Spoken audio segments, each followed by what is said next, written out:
I'm a guy, and this happened about 2 years ago. I had just upgraded my phone and decided to sell my old one. It was still in great condition, only 2 years old, so I figured it wouldn't be hard to find a buyer. At first, I was torn between listing it on eBay, Facebook Marketplace, or Craigslist. In the end, I chose Craigslist. I wasn't looking to make a huge profit. I priced it fairly, just enough to sell it quickly. Within just a few hours of posting the ad, I got a text from someone interested in buying the phone. We texted back and forth, and it turned out to be a woman named Molly. We agreed to meet up the next day outside a strip mall that was roughly halfway between us. Felt like a safe, neutral location. The following day, I drove to the meeting spot with the phone. Everything went smoothly. Molly showed up, paid for the phone, and we went our separate ways. It was a quick, no-frills interaction. She seemed completely normal. Nothing about her raised any red flags at the time. But a couple of days later, things took a turn. Out of nowhere, Molly started texting me. At first, it was harmless, casual messages asking me what I was up to, saying we should hang out. I thought maybe she had the wrong number, but then she mentioned my name. That's when I realized this wasn't some random text. She was deliberately reaching out to me. It was confusing, to say the least. I had sold her my old phone. That was it. We didn't know each other beyond that, and I certainly wasn't interested in anything beyond the sale. But the texts kept coming. She sent 4 or 5 within an hour, all late at night. My first thought was that maybe she was drunk, but when she kept texting the next morning, it was clear she wasn't just acting on impulse. She asked if she could come over. I told her I had a girlfriend. A lie, but I figured it was the easiest way to get her to back off. Instead, she brushed it off, saying it didn't matter. Then she kept texting me as if we were close friends, asking what I was doing, sending me random messages throughout the day. It was unsettling. After another day of this, I finally told her flat out to stop. That's when things escalated. She got angry, sent a string of aggressive, profanity-filled messages, and that was the last straw for me. I blocked her number and figured that was the end of it. But it wasn't. That same night, I was at home. I lived alone in a small house I was renting at the time, when there was a knock at my front door. I wasn't expecting anyone, so I glanced out the front window, and there she was. Molly. Couldn't believe it. How did she know where I lived? Had she followed me home after the sale? I opened the door just a crack to tell her to leave, but the moment I did, she started cursing me out, yelling at me like I had done something horrible to her. When I told her to leave, she didn't back down. She tried to force her way inside. I slammed the door shut and locked it. Seconds later, I watched her run off the front step. For a moment, I thought that was it, but less than a minute later, I heard banging at one of the back windows. I knew it was her. I grabbed my phone and called the police immediately. As I waited inside, she circled the house, pounding on windows and trying the back door. At one point, I opened a window on the opposite side of the house and warned her that the police were on their way, but she didn't care. She kept moving from window to door, pounding, rattling the handles, refusing to leave. It wasn't until the police arrived that it finally ended. They managed to get her off my property. Eventually, I had to file for a restraining order against her. To this day, I still have no idea what set her off. Maybe it was drug-related, maybe something else, I honestly don't know. But I do know that experience completely changed how I approach selling things online. Whether it's Craigslist, Facebook Marketplace, or anything similar, I'm a lot more cautious now. And after what happened with Molly, I always will be. Before we proceed, let us know in the comments where you're from. Please don't forget to like this video and subscribe to our channel. We want you to be a part of our small community. Let's continue. Just a couple of months ago, I decided to sell my old TV. I had recently upgraded to a 65-inch model, and my previous 55-inch one was still in perfect working condition, just a little too big to stash away in storage. I figured the best thing to do was sell it and free up some space. I'd never really used Craigslist before, but in my area, it seemed like the easiest option to find local buyers. So, I listed the TV for a fair price and waited. It didn't take long. Within just a couple of hours, I got a text from a guy named Alex, saying he was interested in the TV and asking when I'd be available. We agreed to meet that afternoon. I sent him my address, thinking nothing of it. The TV was set up in my living room, right near the front door, plugged in and ready to show that it worked. Sure enough, Alex showed up right on time. I spotted his blue car parked along the street in front of my house. He got out and walked up the driveway. He looked to be in his mid-20s, short blonde hair. Nothing about him seemed out of place. We both went inside and I showed him the TV. It was exactly as I'd advertised, and I turned it on to demonstrate that it worked perfectly. Alex spent a few minutes examining it, walking around, checking the screen from different angles. I hoped he wouldn't try to lowball me, but I was willing to negotiate a little. After inspecting the TV, Alex sighed and told me he wasn't sure he could afford it. He didn't make any offer, just told me to take care and walked out the front door. I was a little annoyed, but that's Craigslist for you. Not everyone follows through. I figured I'd get more interested buyers soon enough. Throughout the rest of the day, I got a couple more texts asking questions about the TV. One person seemed genuinely interested, so I assumed I'd have it sold soon. That night, I was relaxing in the living room, watching my new TV and starting to doze off, when I heard something. It was a faint noise, coming from the window in the hallway, just off the living room. I glanced over from where I was sitting, but I didn't see anything. The noise stopped quickly, so I brushed it off as the wind or my imagination. About 20 minutes later, I heard another noise, the same window. This time, I muted the TV and listened closely. I couldn't quite make out what the sound was, but then I saw it. The window had been slid open about 3 feet, and a hand was reaching through it. I froze. For a moment, I couldn't move, couldn't process what I was seeing. I just watched as a man climbed through the window and into my house. The only light in the room came from the glow of the TV, so I couldn't immediately tell who it was. But as the man fully stepped inside, I recognized him. It was Alex, the guy who had come to look at my TV earlier that day. At first, he seemed surprised to see me still there. But that shock faded quickly, and he demanded my wallet and my phone. My stomach dropped. I didn't want to hand over my phone. It was my only way to call for help, but I wasn't going to take any chances. I handed him the phone and told him my wallet was in the bedroom, which thankfully was true. He asked me where the bedroom was, and I pointed it out. He told me not to move, backing away as he headed down the hallway. I stayed frozen for a moment, watching him disappear into the room. He asked where exactly my wallet was, and I told him it was on the nightstand. The moment he turned on the bedroom light, I made my move. Instead of running towards the bedroom or front door, I sprinted in the opposite direction, straight to the kitchen, where the sliding glass door led to the backyard. I flung the door open, slipped outside, and bolted across the yard to my neighbor's house. Thankfully, I knew them well. I pounded on their door for nearly 20 seconds before they finally opened it, letting me inside. From there, I used their phone to call the police. By the time officers arrived, Alex was long gone. But I gave them all the information I could: his name, his description, his car. Unfortunately, he had made off with my wallet, my phone, and a few other valuables, including the TV I'd been trying to sell. The whole ordeal was terrifying, but it taught me an important lesson.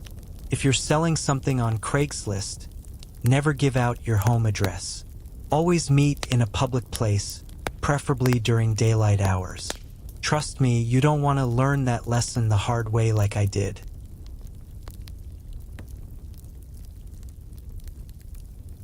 A couple of years back, I was in the market for a new car, or at least new to me.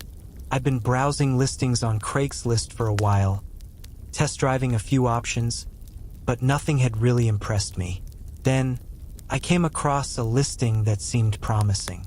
The ad claimed the car ran perfectly, no issues, and the price was surprisingly reasonable, enough to catch my attention without raising suspicion. I reached out to the seller, and we arranged to meet at a local park the next day so I could check it out in person. When I got there, the moment I met the guy, something just felt off. He came across as unsettling right from the start. The way he looked at me, the weird energy, I couldn't put my finger on it, but my gut was telling me something wasn't right. Still, I didn't want to overreact. I took a look at the car, asked some basic questions about gas mileage, condition, that sort of thing. His answers seemed vague but passable. That's when things got strange. Instead of offering me a proper test drive, the guy insisted he would drive, and that I should get in the back seat, passenger side. I noticed the front passenger seat was folded all the way forward, practically pressed against the dashboard. The man explained that the seat was broken and stuck like that, but said it was an easy, cheap fix. He added that he'd had a car stolen from him once before, so he was protective and preferred to drive himself. "I'm sure you're a good person," he said, "but I gotta be careful." As sketchy as it sounded, for some reason, I believed him. I climbed into the back seat. The moment he started driving, I knew something wasn't right. The car made a terrible rattling noise, and it was obvious the vehicle was far from the reliable, issue-free car he'd advertised. I mentioned the sound, but he brushed it off, claiming it was nothing and I shouldn't worry. The car kept rolling, and my discomfort only grew. We drove for another 10 minutes, and all I could think about was how badly I wanted to get out. Eventually, I told him the car wasn't what I expected and that I'd like to go back to the park. First, he agreed, turning the car around. But instead of retracing the same route, he veered off onto a side road I didn't recognize. The streets grew quieter, more isolated. "I really need to be somewhere," I said, trying to sound firm, hoping he'd listen. That's when he glanced back at me with this twisted smile and said, "No, you're coming with me." My heart sank. Panic set in as the car picked up speed. I didn't recognize where we were anymore, and with every second, I was more certain this wasn't just a sketchy car deal gone wrong. This was real. I was being kidnapped. But then, luck intervened. The car sputtered, the engine made an awful grinding sound, and smoke started pouring from under the hood. The man cursed under his breath, pulled the car over, and jumped out to check the engine, but not before locking the doors. I tried to get out, but the child locks were engaged on the back doors. If I could just get to the front seat, I might have a chance. But with the guy right outside the car, I didn't want to risk it. Not yet. That's when I saw it. A truck, driving down the otherwise empty road, slowing to a stop behind us. This was my chance. As the man fumbled under the hood, I crawled into the front seat, unlocked the doors, and bolted out of the car, running straight toward the truck. The driver looked confused, but thankfully, let me in after I frantically explained what was happening. Meanwhile, the man tried to get back in his car and drive away, but the engine wouldn't start. In a last-ditch effort, he bailed, running off into the woods beside the road. The driver of the truck called the police, and we sat there watching the tree line. The cops arrived within minutes. About 15 minutes after that, they managed to track the guy down in the woods and take him into custody. To this day, I'm beyond grateful that truck happened to come down that road when it did. If it hadn't, I honestly don't know how that situation would have ended.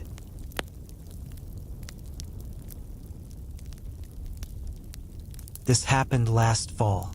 My family had recently upgraded to a new flat-screen TV for the living room, and we decided to sell our old one. It was still in good shape, just outdated compared to the new one, so we figured someone would take it off our hands pretty quickly. We listed it on Craigslist, and after a few days, we finally got a response from a guy named Charles. He said he was interested in the TV and wanted to come by to check it out. We set up a time, and later that day, Charles pulled into our driveway. He seemed normal enough. Just an average guy, drove an old pickup truck, said he worked in construction. Nothing about him raised any red flags. My dad and I invited him inside and showed him the TV in the living room. Charles looked the TV over carefully. He seemed interested, asked a few questions, and for a while it felt like he was going to buy it. But after inspecting it for a bit, he told us he'd have to pass and left. We were disappointed, sure, but figured it would sell eventually. That night, I was lying in bed, scrolling on my phone, playing games, when I heard a sound, something lightly scraping against my window. First, I brushed it off. I figured it was a branch, maybe a bug, nothing to worry about. But then I heard it again, faint, but definitely deliberate. Curious now, I got up and peeked out the window, but saw nothing. The yard was empty. I shrugged it off and climbed back into bed. After a while, I finally put my phone down and tried to fall asleep. That's when I heard it again. But this time, it wasn't scraping. It was tapping. I wasn't facing the window, so I rolled over to look, and that's when I saw him. Standing outside my window was a man. His back was turned, but even in the dark, I recognized him instantly. It was Charles, the guy from earlier. My heart dropped. I quickly got up and went to the window, but by the time I got there, he was gone.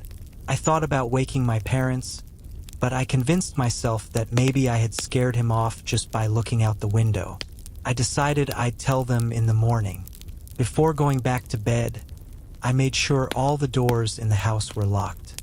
Then I lay in bed, wide awake, every sound making my skin crawl. Eventually, I must have drifted off. But later that night, I woke to another sound at my window. Only this time it wasn't tapping. It was the sound of the window being opened. My eyes shot over to the window, and I froze. Charles was halfway inside my room, climbing through the window. Instinct took over, and I screamed at the top of my lungs, loud enough to wake the whole neighborhood.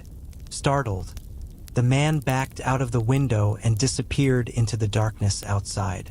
Within seconds, my dad burst into my room. We both ran to the window, but by the time we got there, Charles was gone. My dad grabbed a flashlight and ran outside to look for him, but there was no sign of him anywhere. We called the police and reported what happened. Turns out, the lock on my window was faulty. That's how he managed to pry it open and get inside. I still get chills thinking about it. That man had been inside my room, and who knows what would have happened if I hadn't woken up when I did. We got the window fixed the very next day, but I'll never forget the feeling of seeing him climbing through it, uninvited, in the dead of night.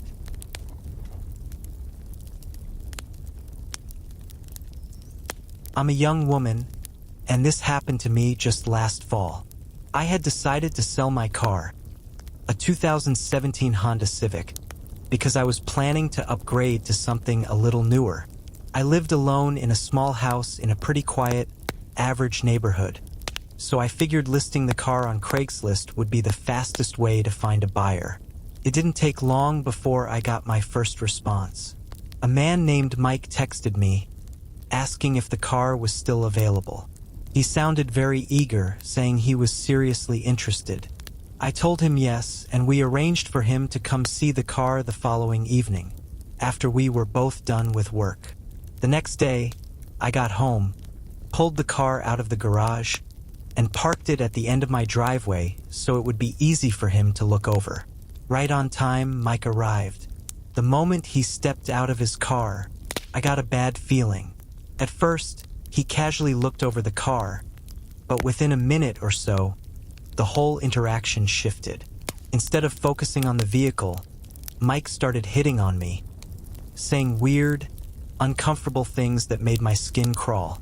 His focus clearly wasn't on the car anymore. It was on me. I tried to stay polite at first, brushing off the comments, but it quickly got unbearable. I told him firmly that I wanted him to leave. That's when his mood changed again. He got angry, said he still wanted to buy the car, and accused me of being rude for no reason. I kept trying to get him to leave, but he wouldn't back down. Finally, I threatened to call the police. That did the trick. Mike stormed back to his car, furious, and drove away. I was so relieved he was gone. But something about him had seriously creeped me out. His behavior was unpredictable, and I couldn't shake the feeling that I hadn't seen the last of him. Later that night, I started getting texts from him. At first, he asked if he could come see the car again, but it quickly turned into more of the same creepy, unsettling messages he'd been saying earlier, only worse. After 4 or 5 messages, all within an hour, I blocked his number. I tried to move on with my night, responding to other, normal people who were actually interested in buying the car. I was sitting in bed, using my laptop, around 11 p.m., when I heard it, a knock at my bedroom window. I froze. The window was directly to my left. Slowly, I turned my head, and there he was, Mike, standing outside my window, peering in, knocking. In the dim light, I couldn't see much detail, but I knew it was him. My heart dropped. I immediately ducked down behind the other side of my bed, trying to stay out of sight. I could hear him messing with the window, trying to open it. I yelled that I was calling the police. He shouted back that he didn't care, and then disappeared from view. I grabbed my phone and dialed 911, my hands shaking as I explained what was happening to the dispatcher. I stayed on the line, my eyes darting around the room, listening for any sound. A minute later, I heard it, banging, coming from the backside of my house. I couldn't tell exactly where he was, but I wasn't about to go find out. My house wasn't big. If Mike got inside, it wouldn't take him long to find me. The banging paused for a moment, then started again, somewhere else this time. And then I heard it, the sharp, sickening sound of glass shattering from the far side of the house. Panic surged through me. I bolted into my bedroom closet, tucked myself into the corner, and stayed as quiet as possible, hoping he wouldn't find me. Seconds later, sirens. I stayed hidden, barely breathing, listening for any sounds from inside the house. Soon, I heard yelling from the front door. The police had arrived. An officer found me in the closet and told me it was safe to come out. They had caught Mike. Apparently, after breaking a window, he tried to get inside, but the police arrived just in time. I'll never forget how terrifying that night was. How quickly a simple Craigslist sale turned into a nightmare. Since then, I've learned my lesson. Never meet buyers at your home. Always choose a public place. But honestly, I haven't used Craigslist at all since, and I don't plan to.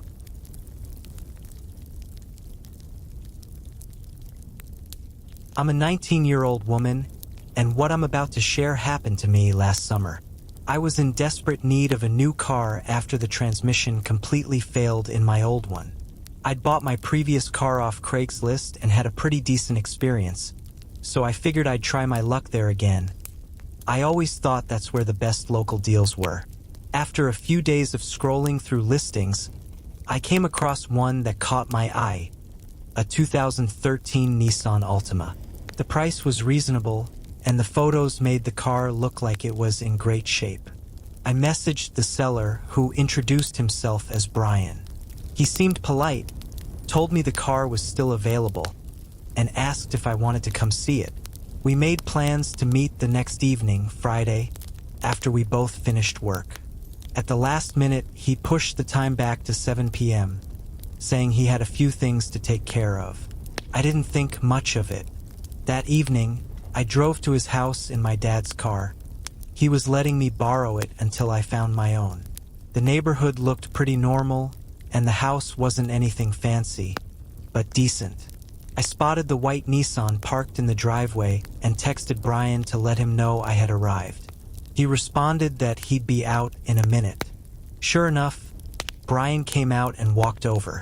He looked average, mid-30s, plain clothes, nothing that immediately raised alarms. We shook hands, and he started telling me about the car, pointing out the features. I gave it a thorough look inside and out, and after about 15 minutes, he asked if I wanted to take it for a test drive. I said yes. I got in the driver's seat, started the engine, and Brian hopped into the passenger side.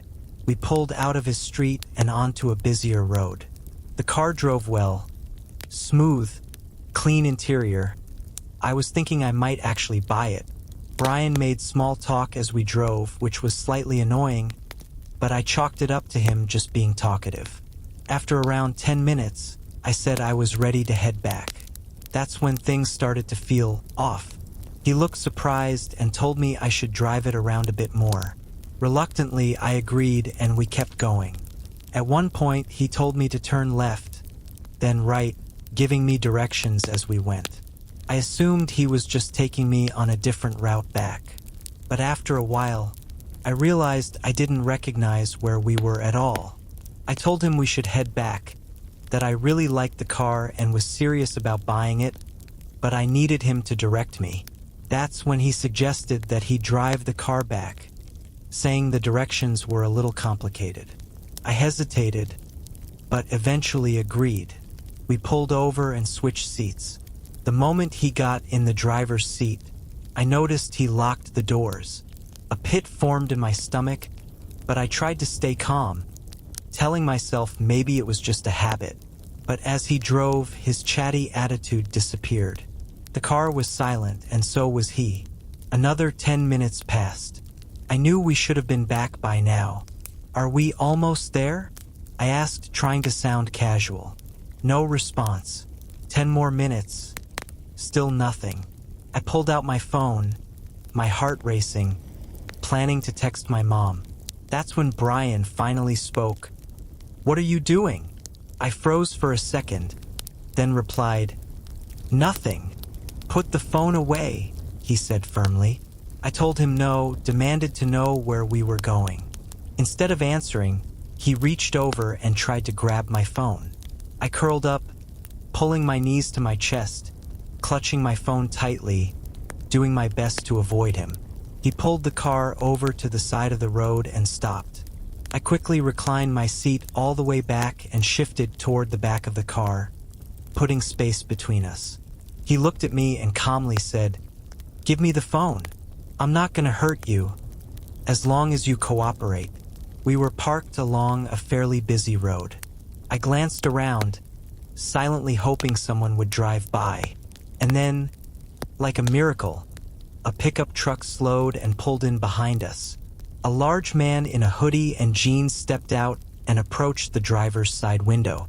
Brian rolled it down, trying to act casual. The man asked if everything was all right, if we needed help or a tow. Before Brian could answer, I blurted out, "No, the car isn't working." The man paused, eyes narrowing. He could tell something wasn't right.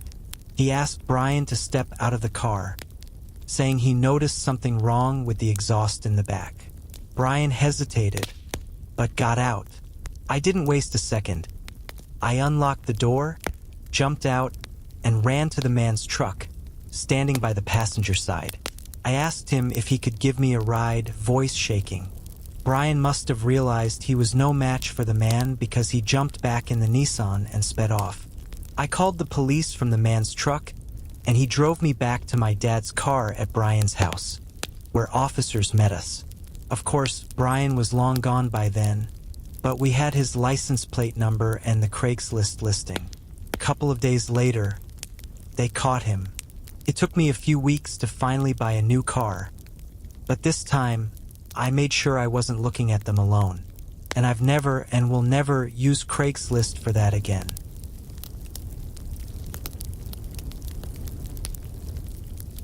I've been using online classified sites like Craigslist for years, buying and selling things, finding odd jobs, even picking up free stuff now and then.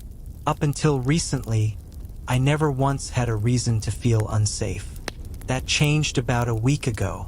I was preparing to move into a new apartment across town.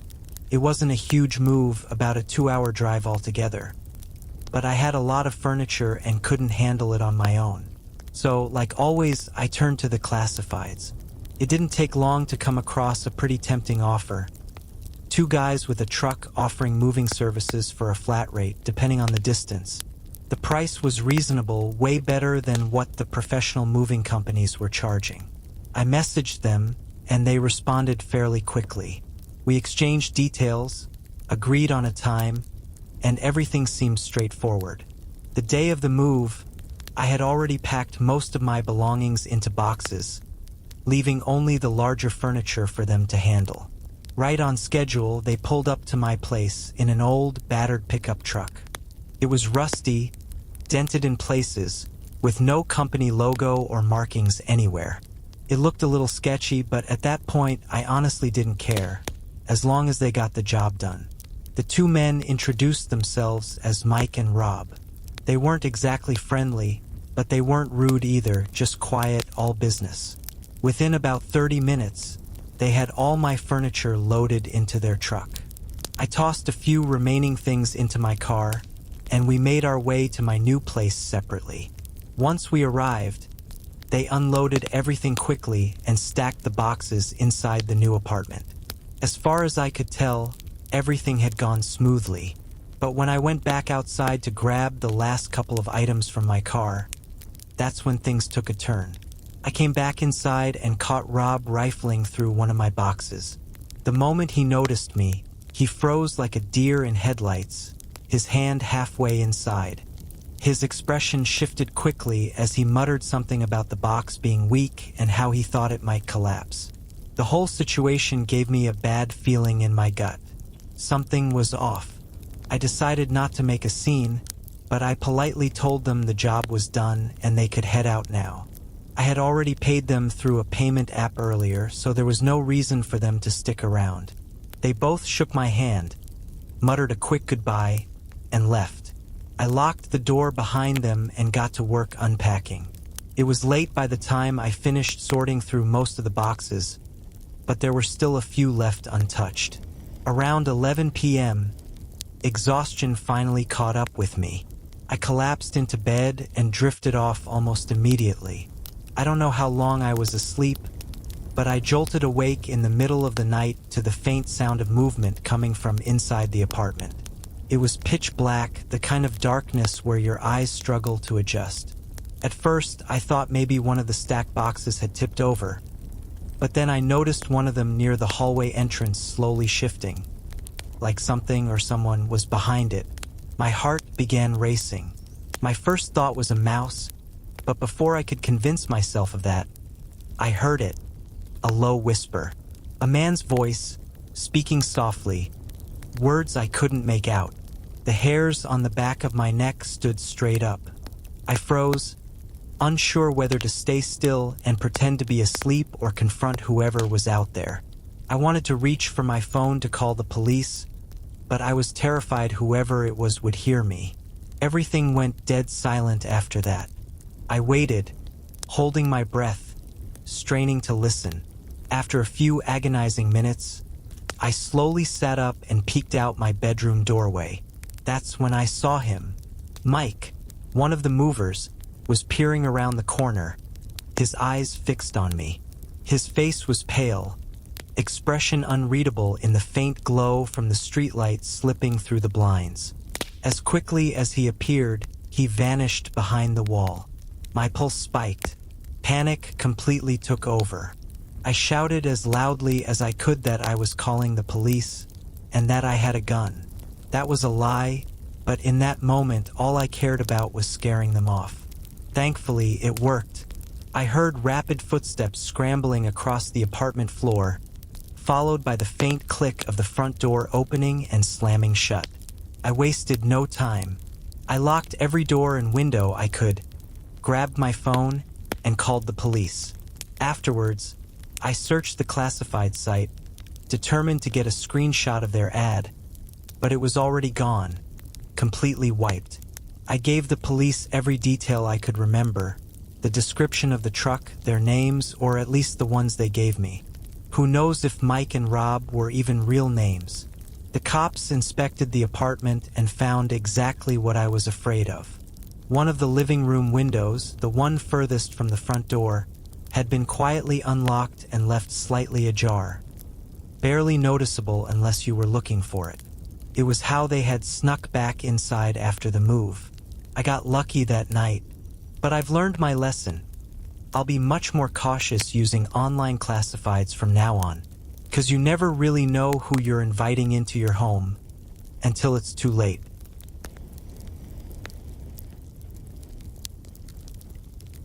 Last year, I broke my leg in a pretty bad accident, and it completely threw off my normal routine. I live alone in a small house on a quiet street, and at first, my family and friends were more than willing to help out. Bringing groceries, running errands, that sort of thing. But as the weeks passed and I got used to hobbling around on crutches, I realized there was one thing I hadn't planned for: yard work. See, the neighborhood I live in is the type where everyone takes pride in their lawns. Perfectly trimmed grass, neat flower beds, freshly cut hedges, the works. It's not a competition, exactly, but everyone keeps their yards looking immaculate, and mine had always blended right in. A few flowers by the porch, the rest of the front yard just well-maintained grass that I mowed every week. With my leg in a cast, there was no way I could keep it up, but I also didn't want to bug my friends or family with the chore. And hiring a professional landscaping company for a few weeks? Way out of my budget. So, I did what I usually do when I need a quick solution. I checked the classifieds online. It didn't take long to find an ad that seemed perfect. A young guy named Evan was offering to do yard work and other odd jobs over the summer. According to his post, he had just graduated high school and was looking to earn a little money before college started. Sounded ideal, affordable, short-term, simple. I reached out to him and he replied quickly. He seemed excited to have the work, and we agreed that he'd come by once a week to mow the lawn, water the flowers, clear out weeds, and pick up any sticks or debris. Honestly, it was the kind of job that would only take about an hour or so each visit. The following week, Evan showed up right on time, but immediately, something felt off. For one, this guy didn't look like he had just graduated high school. He had a full beard, rough skin, and just an older look to him, not the face of an 18 or 19-year-old. Honestly, he looked closer to 30. I hesitated for a second and casually asked him, "Didn't you say you just graduated?" He paused, looking a little caught off guard, then chuckled awkwardly. He claimed people always said he looked older than he really was, then admitted that it had been a few years since high school. "I forgot to update the ad," he shrugged, laughing it off. Something about the way he brushed it aside didn't sit right with me, but I also didn't feel like turning him away. He looked capable enough to handle the yard work, and he was already here. So, I gave him the rundown of what needed to be done and he got to work. I headed back inside to focus on some part-time work I was doing from home. Every so often, I peeked out the window to check on him, and everything looked fine. He finished within an hour, just like expected. I paid him in cash and he left without issue. But the next week, things started getting strange. There wasn't much yard work to be done. Less than the week before, honestly, but Evan was there for nearly 3 hours. It didn't make any sense since I was paying him a flat rate, not by the hour. I figured maybe he was being thorough, or maybe he was just dragging it out. When he finally finished, I paid him and he left, but the whole situation left me feeling uneasy. The final week, the weirdness escalated. I noticed him spending more time near the house itself, lingering by the windows and the edges of the porch. At one point, I spotted him crouched near one of the living room windows, wiping at the glass or fiddling with something. But cleaning windows wasn't part of the job, and the way he kept glancing over his shoulder made me suspicious. I made sure to keep my distance and observe without him noticing, but I was relieved when he finally wrapped up, took his money, and left for good. His odd behavior and the whole "forgot to update my ad for a decade" excuse didn't exactly inspire trust. That night, I was wide awake around midnight. I'm naturally a night owl, and scrolling through my phone in bed is basically a nightly ritual. I was lying there when I heard the unmistakable sound of a window creaking open from the other end of the house. A cold chill ran down my spine. Deep down, I already knew who it had to be. It didn't feel like some random break-in. No, this was Evan. I was sure of it. All those extra hours in the yard, the poking around the windows, it all clicked in that moment. Before I could even fully process what was happening, I heard faint footsteps inside the house. I panicked, but I knew I couldn't just sit there frozen. I stepped quietly into the hallway and shouted as loud as I could that I knew it was Evan, and that I had a gun. I didn't, but I hoped it sounded convincing enough to scare him off. It worked. I heard the footsteps retreat quickly, the soft scuffle of shoes against the floor, then the faint sound of a window sliding shut. I crept into the living room and saw it. One of the windows wide open, just as I'd feared. I hurried to the front of the house, peering out the window in time to catch a shadowy figure. Definitely Evan, sprinting across my lawn and disappearing into the street. I double-checked every window and door, making sure everything was locked tight, then called the police first thing the next morning. Thankfully, tracking him down wasn't difficult. His ad was still up on the classified site. I gave the police all the information I had, and they handled it from there. Looking back, I'm just glad I was awake that night. Who knows what would have happened if I hadn't been. One thing's for sure, I'll never trust an online odd jobs ad that easily again.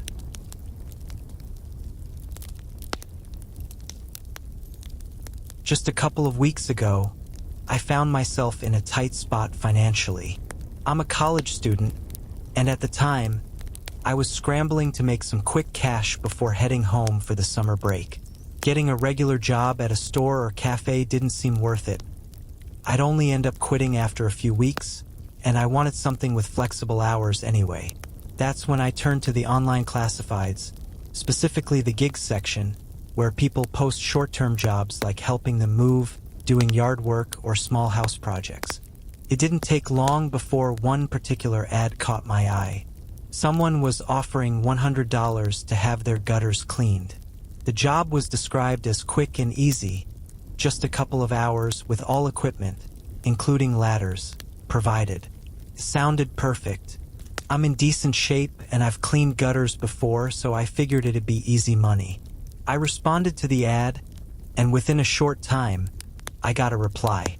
The man introduced himself as Dennis and explained how the payment would work.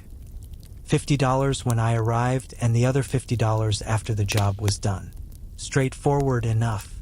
He gave me the address and we agreed I'd come by the next day. I wasn't familiar with that part of town at all.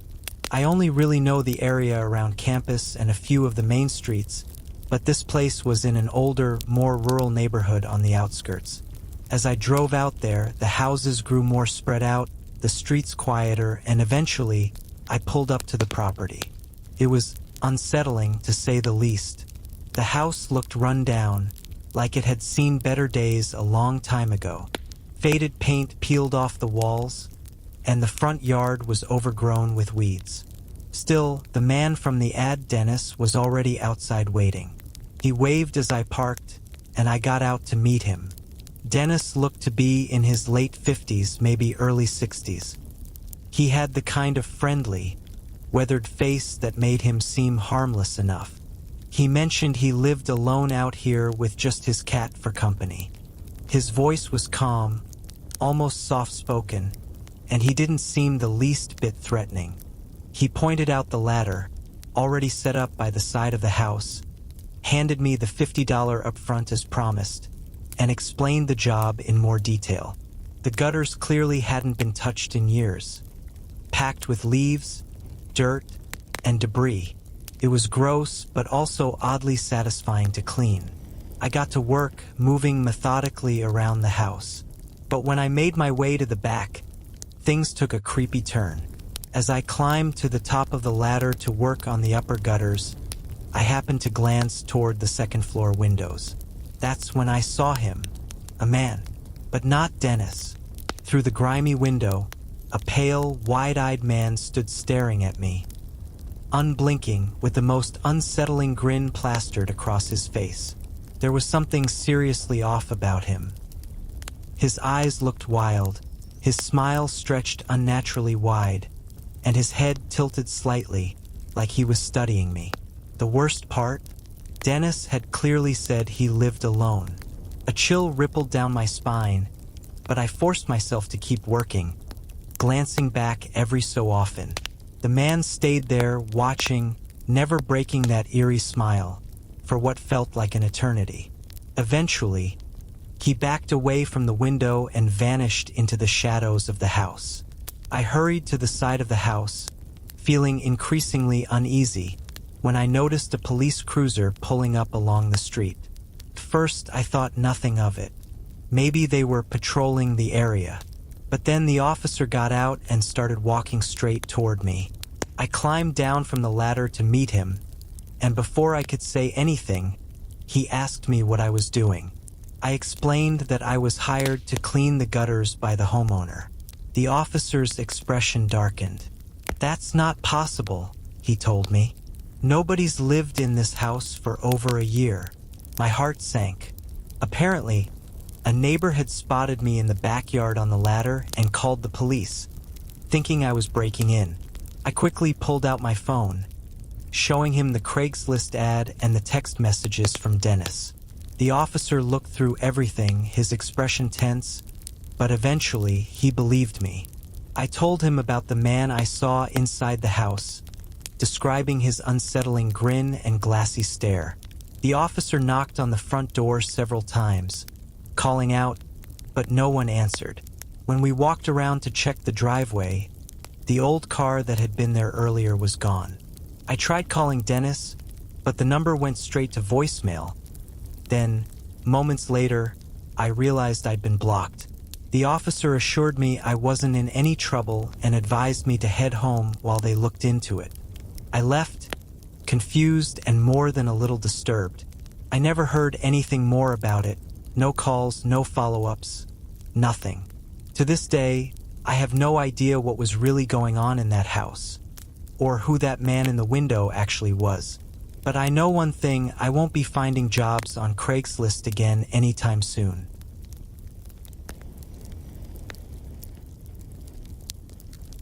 A few years back, when I had just started my freshman year of high school, I was eager to make a little extra money. Babysitting was my usual gig, but it didn't bring in much, and I wanted to save up for a few things. The problem was, I was only 14, so getting a regular part-time job was off the table. That's when I got the bright idea to check online classifieds for simple, under-the-table jobs. It didn't take long before I came across an ad that seemed perfect. Someone looking for help cleaning houses.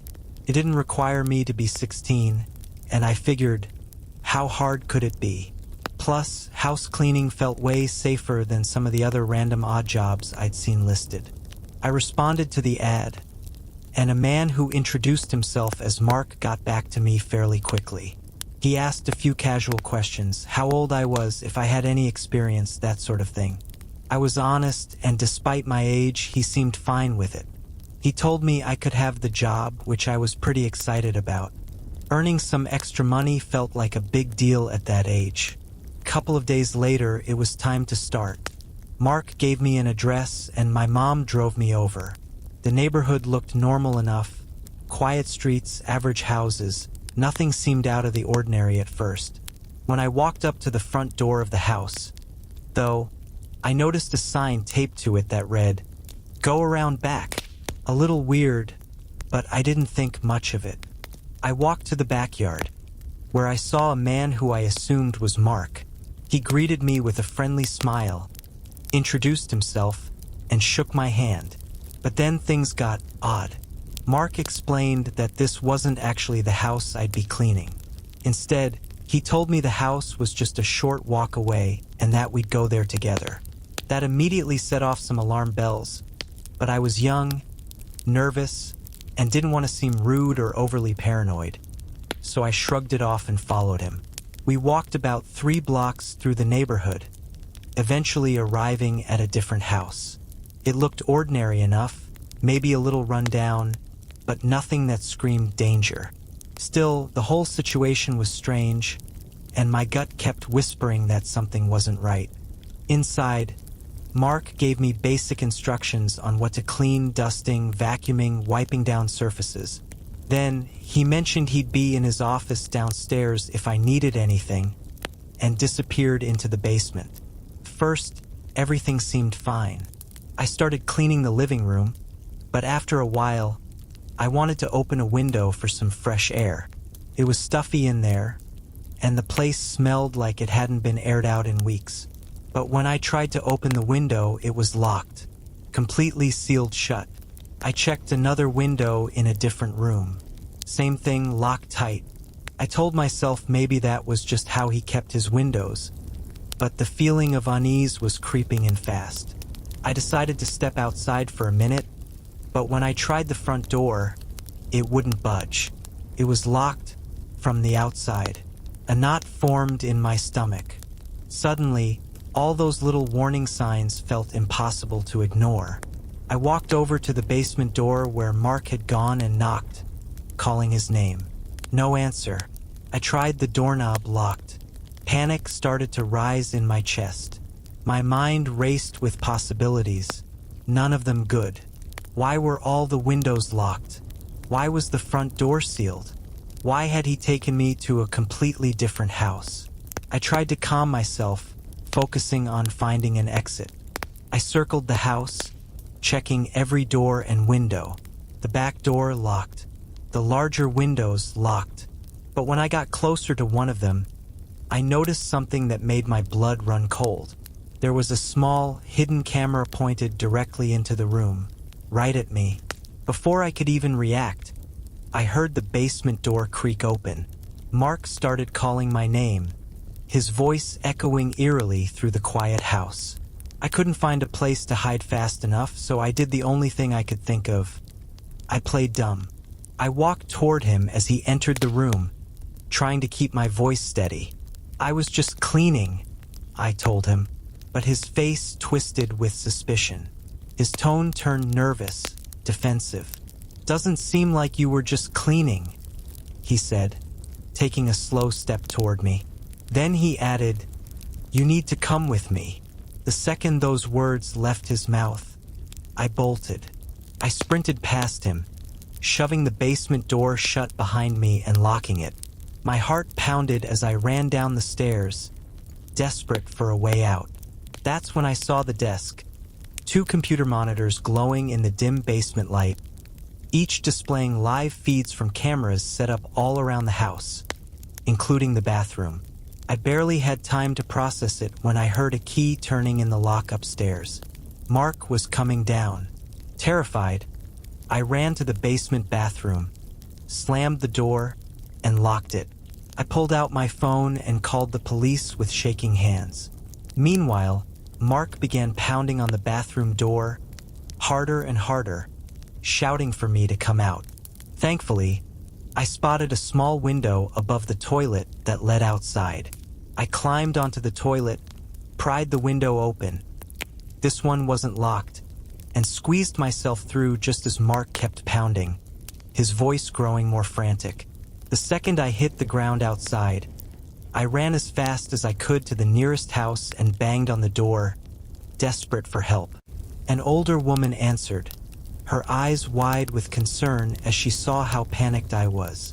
She let me inside without hesitation, locking the door behind me as we waited for the police. By the time they arrived, Mark was gone.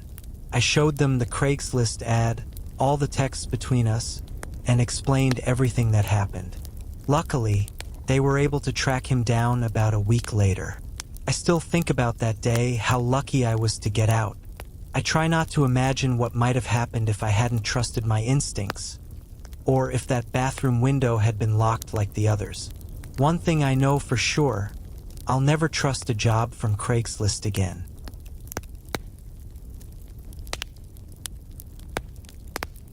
This happened back in the summer of 2021. At the time, I had just bought myself a new car. Well, new to me anyway. Before that, I had been driving an old 2004 Chevy Trailblazer, one of those bulky SUVs. It wasn't anything special, but it had been reliable over the years.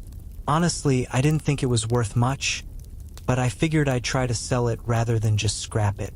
I'd bought the car off Craigslist years earlier, so naturally, that's where I listed it for sale.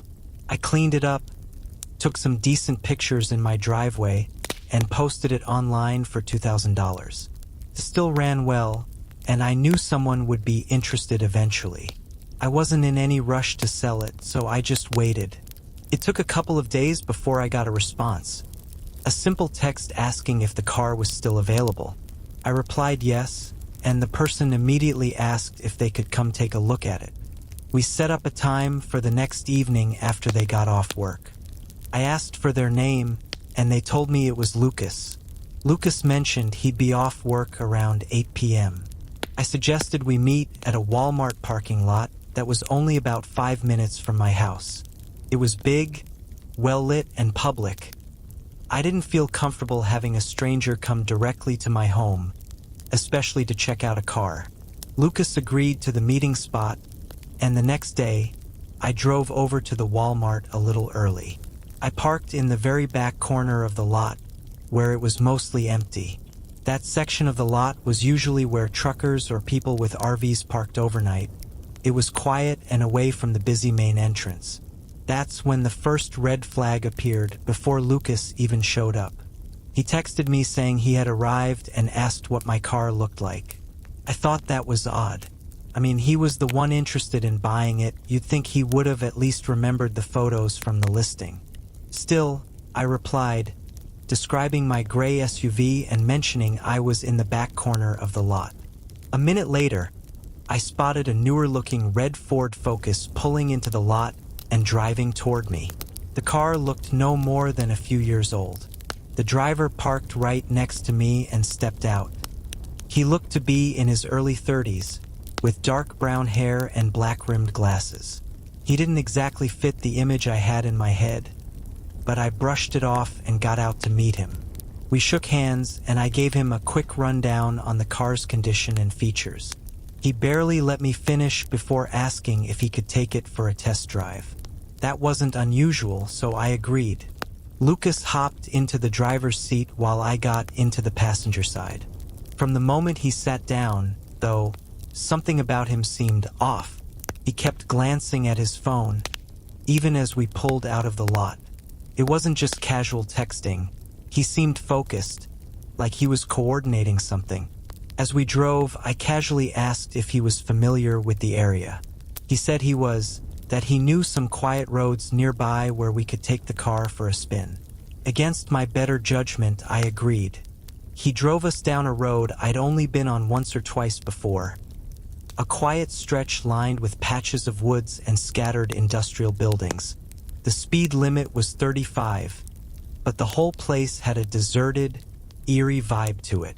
The drive started out in silence. I tried to make small talk about the car's handling, but Lucas barely responded.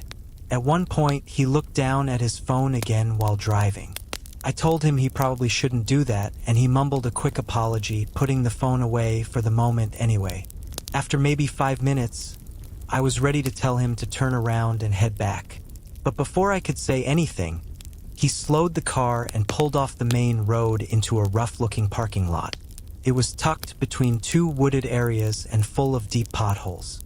The lot looked abandoned, maybe connected to an old warehouse or factory. At first, I assumed he was turning around, but then he drove further in and shut off the engine. I noticed right away there was another car already parked there, an older model sedan with dark-tinted windows. That's when the real panic started creeping in. Without warning, Lucas killed the engine, pocketed the keys, opened his door, and started getting out. As I watched, frozen for a moment, he suddenly turned back toward me and shouted, "Get out of the car!" Before I could react, I saw movement to my right. 3 men had stepped out of the other vehicle and were walking toward us. Quickly, they were about 50 feet away, closing the distance fast. Lucas stood in front of my SUV, waving his arm toward me. "Get out of the car!" he yelled again, more aggressively this time. That's when it clicked. This wasn't about buying my car. I was being set up. Luckily, I had brought the spare key with me, just in case the car sold that night. It was in my pocket. I stayed in the car as Lucas approached the passenger door, realizing I wasn't moving. The other 3 men were now maybe 20 feet away, walking with purpose. I reached into my pocket, found the spare key, and pressed the lock button. As Lucas yanked at the door handle, it wouldn't budge. I didn't waste a second. I slid over into the driver's seat, shoved the key into the ignition, and fired up the engine. I saw Lucas reaching into his pocket, probably for the other key he'd taken out earlier. The second the engine roared to life, I slammed my foot on the gas. The SUV lurched forward, and the men broke into a sprint, chasing after me on foot. But they didn't stand a chance. I tore out of that parking lot, potholes be damned, and sped back toward the main road. In my rearview mirror, I saw the men running for their car, but by the time they could even get inside, I had already turned onto a side street and lost them. Heart racing, I drove straight home, locked every door, and called the police. I told them everything about the meeting at Walmart, the red Ford Focus, the men waiting in the parking lot. Later, I learned that the car Lucas had shown up in was stolen and was still parked at the Walmart when police arrived. I never found out if Lucas or the other men were caught. But I do know one thing. If I hadn't brought that spare key, I might not have made it out of there at all.